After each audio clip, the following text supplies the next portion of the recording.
Magkasama pa rin kami sa iisang bahay kahit hiwalay na, pero nang may pinatira siyang babae, doon ko nalaman ang pinakamasakit na katotohanan. Dear Adit, 6 na taon kaming mag-asawa. Mayroon kaming 4 na taong gulang na anak na babae. Hindi naging perpekto ang pagsasama namin. Maraming beses naming sinubukang ayusin ang relasyon, pero sa bawat paglipas ng panahon, mas dumarami ang tampuhan kaysa masasayang alaala. Napagdesisyonan naming maghiwalay, pero may isang pangako kaming hindi namin binali. Hindi namin iparamdam sa anak namin na wasak ang pamilya niya. Kaya kahit hiwalay na kami bilang mag-asawa, nanatili kami sa iisang bahay. Kala ko handa na akong makita siyang magmahal ng iba hanggang sa isang araw, umuwi siya kasama ang isang babae. Ngumiti siya at sinabi, siya ang girlfriend ko. Parang may tumusok sa dibdib ko. Hindi dahil mahal ko pa siya, kundi dahil ngayon ko lang naramdaman na may ibang babae nang papalit sa dating pwesto ko. Mas lalo akong nabigla nang sabihin niyang pansamantala muna itong titira sa bahay namin. Para sa anak namin, ipinakilala niya itong tita. Araw-araw ko silang nakikitang nagtatawanan. Araw-araw kong pinipilit ang sarili kong isipin na wala na akong pakialam. Pero gabi-gabi, hindi ako makatulog. Hindi dahil gusto ko siyang balikan, kundi dahil natatakot akong tuluyang mabago ang mundong kinalakihan ng anak namin. Isang linggo, habang sabay-sabay kaming kumakain, biglang nagsalita ang anak namin. Mami, Daddy, hug! Nakasanayan na namin gawin iyon para mapasaya siya. Nagyakapan kami. Pagkatapos nagbigay ng mabilis na halik ang daddy niya sa noo ko. Tahimik ang buong mesa. Biglang tumayo ang girlfriend niya at lumabas ng bahay. Akala ko nanalo ako. Pero ilang minuto lang ang lumipas, narinig ko ang pag-uusap nila sa labas. Sabi ng girlfriend, hindi ako aalis dahil nagsisilos ako. Aalis ako dahil nalilito na ang bata. Hindi ko gustong lumaki siyang hindi alam kung ano ang tunay na pamilya. Parang gumuho ang mundo ko. Hindi ko inaasahan na ang babaeng iniisip kong kaagaw ko, siya pa ang unang nag-isip ng kapakanan ng anak ko. Pagpasok ng mister ko, tahimik lang siya. Sinabi niya, hindi ko alam kung tama pa bang ipagpatuloy natin ang ganitong sit-up. Hindi na tayo mag-asawa, pero umaasa pa rin ang anak natin sa isang pamilyang wala na. Doon ako napaiyak. Hindi dahil gusto ko siyang balikan, kundi dahil ngayon ko lang naintindihan na minsan ang pagmamahal ay hindi lang tungkol sa pananatili. Minsan ang tunay na pagmamahal ay paggawa ng tamang desisyon kahit masakit. Kaya ngayon, humihingi ako ng payo. Kung kayo ang nasa kalagayan ko, ipaglalaban niyo pa ba ang relasyon dahil sa anak? O tatanggapin niyo na may mga bagay na hindi na dapat pilitin? Hello, sender. Ito yung maipapayo ko para sa'yo na kukuhanin ko sa salita ng Diyos.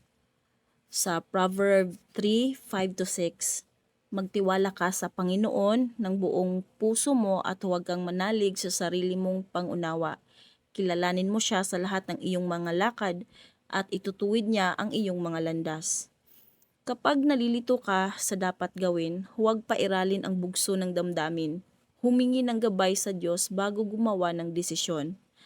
Tungkol sa kapayapaan ng pamilya, Colossians 3:5, maghari nawa ang inyong puso ang kapayapaang mula kay Kristo. Hindi lahat ng buo sa paningin ng tao ay payapa. Minsan ang tunay na pagmamahal ay ang pagpili ng desisyong magdadala ng kapayapaan sa buong pamilya, lalo na sa mga anak. Tungkol naman sa pagpapatawad, Ephesians 4:31-32, alisin ninyo ang lahat ng kapaitan, maging mabait kayo sa isa't isa at magpatawaran. Kahit hindi na kayo magkabalikan, ang pagpapatawad ay makakatulong para makapagpatuloy kayo ng may kapayapaan.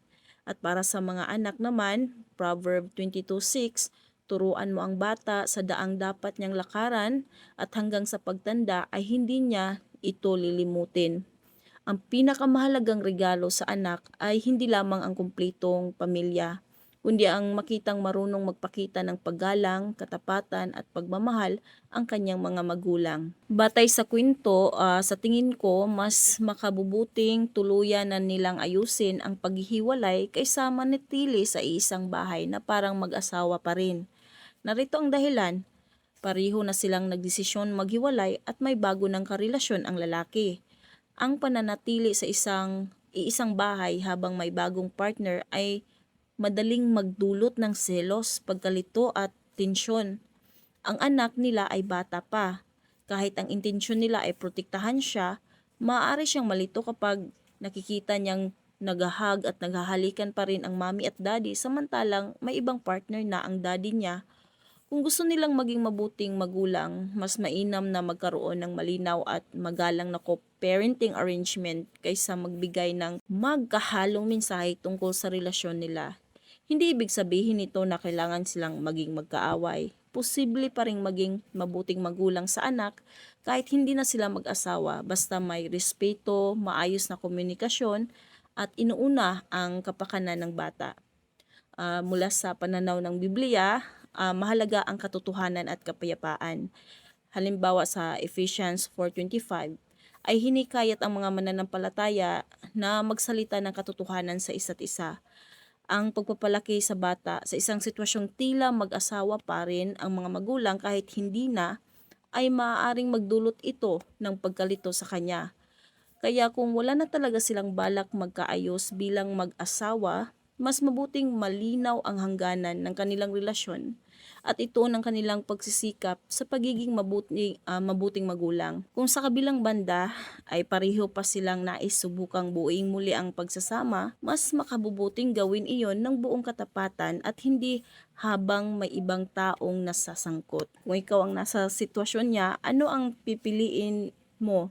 Ipaglaban ang pamilya o tuluyang magparaya? Magbigay ng iyong komento para malaman din natin kung ano ba talaga ang pinakamabigat na pwede nating isabuhay na may apply sa totoong buhay. Kasi nangyayari naman talaga ito ka istorya. Maraming salamat sa iyong panonood.